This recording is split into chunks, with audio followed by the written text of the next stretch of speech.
Alright, so today I'm going to try and demonstrate some basic crimping techniques for how to connect fasteners to the wire. A lot of teams use automotive style crimp lugs, which basically they come in several different types. This is a ring lug. You'll put the wire in and crimp it down, and then the ring will go over a screw or post and be fastened down. These are a spade or fork lug. Same general concept, except they slide on so you don't have to take the screw all the way out. I don't really like these though, because in high vibration environments, they tend to come out, which is not really something you want to have happen on your robot, which is definitely going to be a high vibration environment.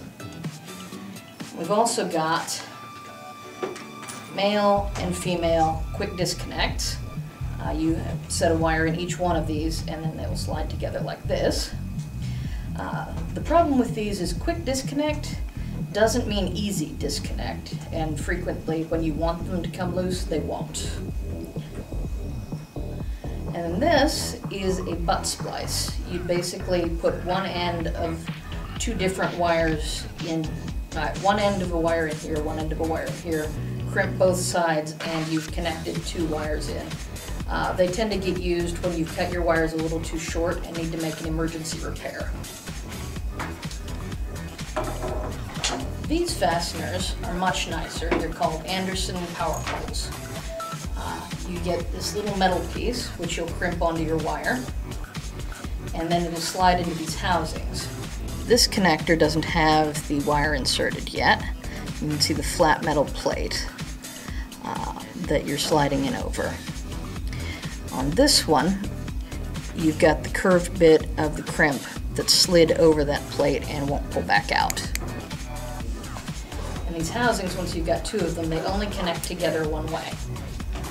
So you can't do it backward. And if you've got several of them that go together, you can slide the housings together.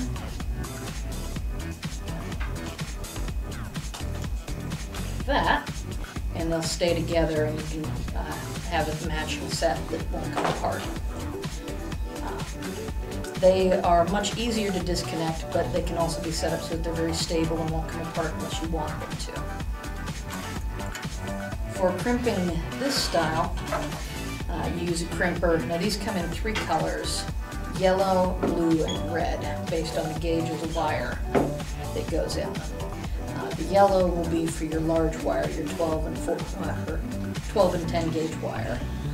Blue would be for 14 and 16 gauge wire, and red would be for the very small wire. The crimper has a different color on it, showing where you'd put the lug to crimp it for each size. Similarly, the power poles, there are three different sizes of interior piece depending on what size wire you've got. And it also has three different spaces. This particular crimper, the rivet broke, so we've Frankensteined it back together so that it works again. These ratcheting crimpers are very nice for students in particular because they don't let go until you reach the required tension. However, you've got to be careful not to get your fingers stuck in here because they don't let go until they've reached the required tension, which is rather flatter than your finger would like to be. In an emergency, you can come to the back of the handle and release it early. It's helpful if you get something jammed in there, like, say, your finger. Alright. Before you can crimp something onto the wire, you've got to strip the wire ends. You want the wire stripped far enough that it'll go all the way through, and the crimp will only touch bare metal. If you crimp onto the insulation, your crimp is going to come loose, usually at the worst possible moment. There's a couple of different kinds of strippers. These are your basic mechanical strippers. These are actually set up to automatically strip them. And they're a lot easier to use. You just set the wire in to the correct gauge, squeeze the handles, and the wire, the insulation comes off.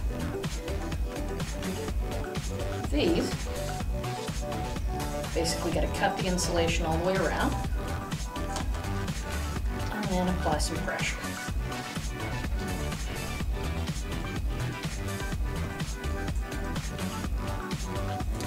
I'll actually go back to these.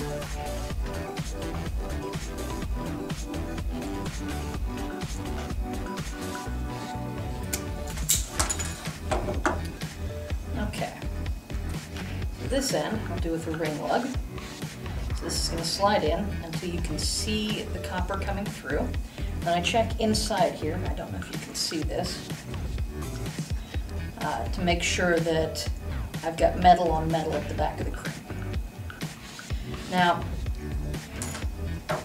I can cheat a little bit here so that I don't have to hold the lug, the wire, and the crimper at the same time.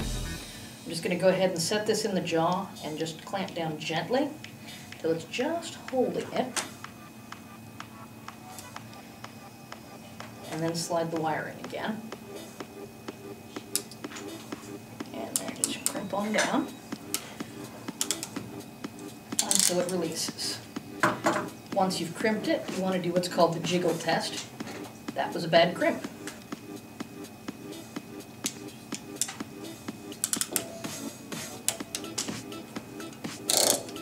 I'm actually going to help this one along a little bit, using jaws on here. Get just a little bit more tension.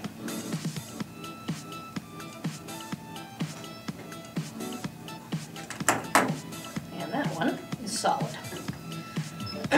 Okay, for the other end, I'm going to do the Anderson power pole.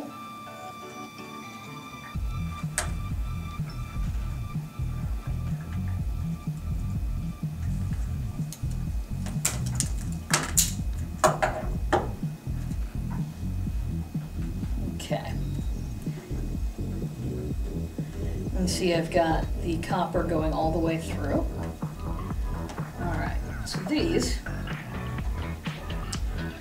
you go ahead and set it, a little curved bit here. Ease it down a little bit so it doesn't fall out. Put the wire in. And then just crimp on down there.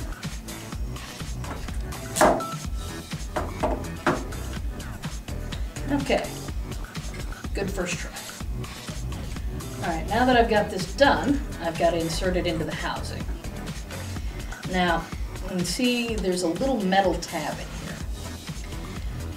But you're going to come in from the back, and there's a hole you've got to fit through, and you want the curved part of this to be down over the end of the metal tab so that it won't slide back out. Slip this in here.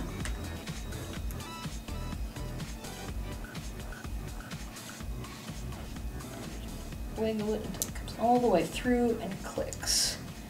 And solid in the housing now. Good to go. So that's basic crimping.